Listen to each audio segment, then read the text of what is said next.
Tonight, the secret war between al-Qaeda and U.S. intelligence which led to 9/11.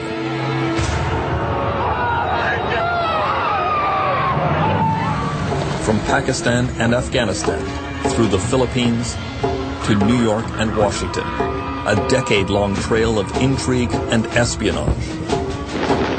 The covert CIA plot to assassinate Osama bin Laden. I could tell you where he was last night, but I couldn't tell you where he was going to be tonight.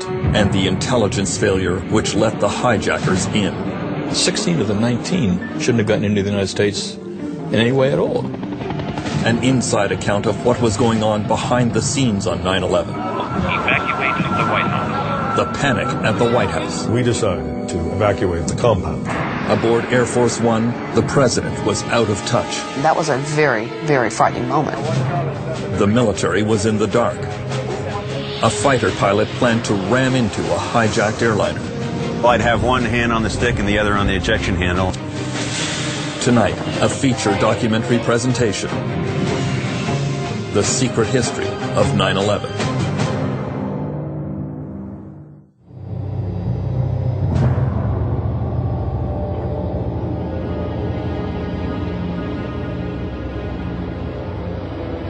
The long road to 9/11 begins 8.5 years earlier on February 26, 1993, when an unremarkable motorcade makes its way through the streets of New Jersey, just across the Hudson River from Manhattan.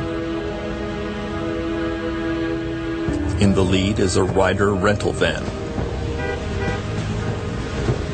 The driver is Ramzi Youssef, a Pakistani who had claimed refugee status in the United States. In the back of the van are 500 kilograms of high-grade liquid explosives.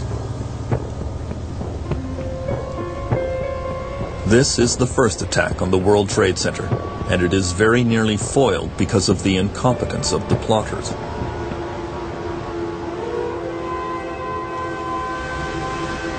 They almost run out of gas and have to stop on the way to the target.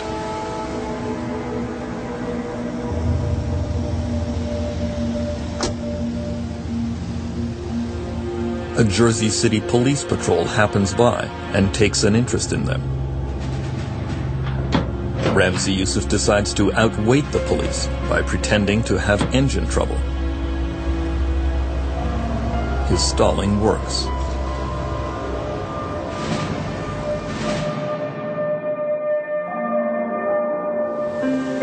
Just before noon, the motorcade enters the basement garage of the World Trade Center, and the van is parked near a pillar of the North Tower. Youssef lights 4 separate 20-foot fuses. He wants to make sure there is no failure. The bombers make their escape. The fuses will take 12 minutes to carry the fire to the blasting caps. The first Muslim extremist attack in the United States occurs at 12:17 p.m.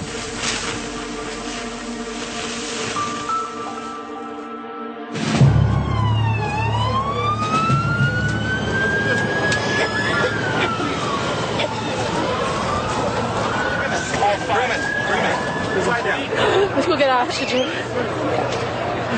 The conspirators had hoped to bring down the towers, but the bomb was not that powerful. It did cause the panicked evacuation of the World Trade Center, as well as 6 deaths and over 1,000 injured.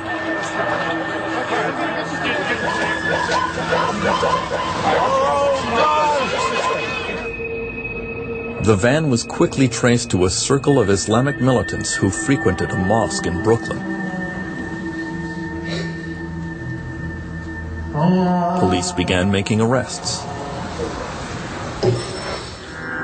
Most of the suspects had come to the United States as immigrants from all over the Muslim world.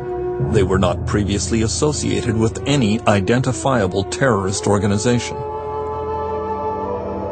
The investigation was followed closely at the White House by the man who served as head of counterterrorism in both the Clinton and Bush administrations, Richard Clark wondered if some new multinational terrorist group could be responsible. The FBI and CIA could not answer the question. And they implied that these were just people who all coincidentally hated the United States and somehow, somewhere had met and decided, let's blow up the World Trade Center. And it seemed incredible.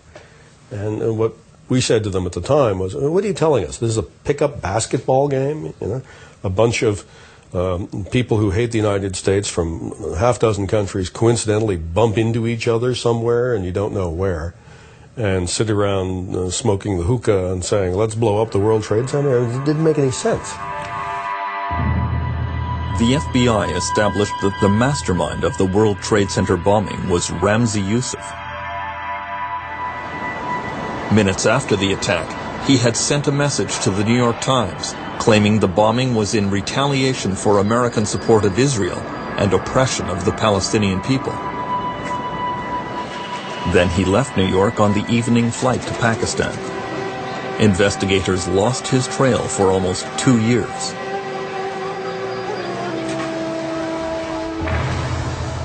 The next time Ramzi Youssef turned up was in the Philippine city of Manila.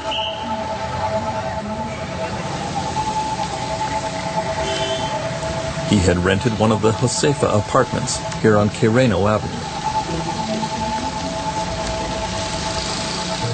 He turned the apartment into a bomb factory. He was working on a new plan to attack the United States. He developed a nitroglycerin-type explosive that he would conceal in empty bottles of contact lens fluid.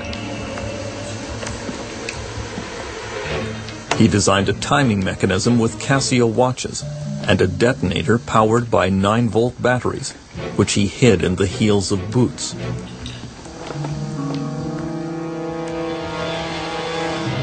All this was to sneak explosives onto airplanes, and Youssef decided to test out his plan on a Philippine Airlines flight on December 11, 1994. He had no trouble passing his small test bomb through security at the Manila airport.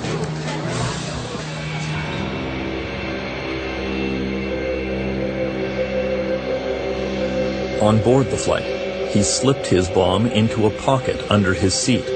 Then he got off the plane at its next stop. The flight continued on to Japan. At 11:43 a.m., just off the coast of Okinawa, the bomb exploded. Luckily, the pilots were able to make an emergency landing.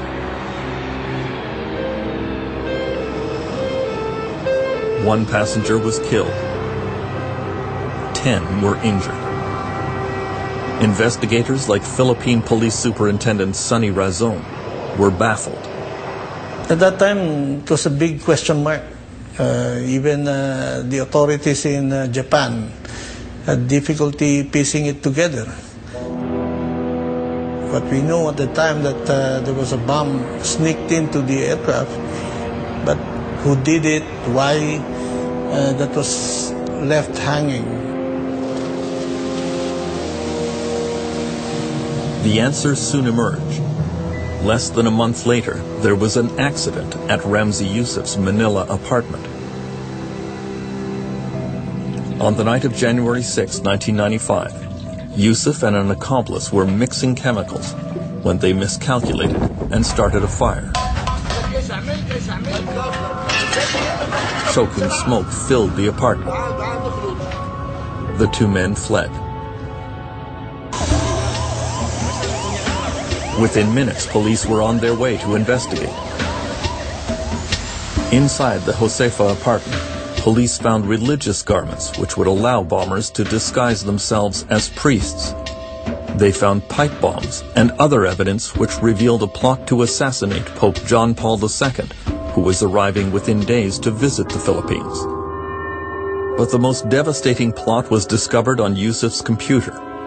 Codenamed Bojinka, it was a complicated scheme that showed how a team of operatives could simultaneously bomb a dozen U.S. airline flights from Asia to the United States. The attack would kill up to 4,000 people in one day.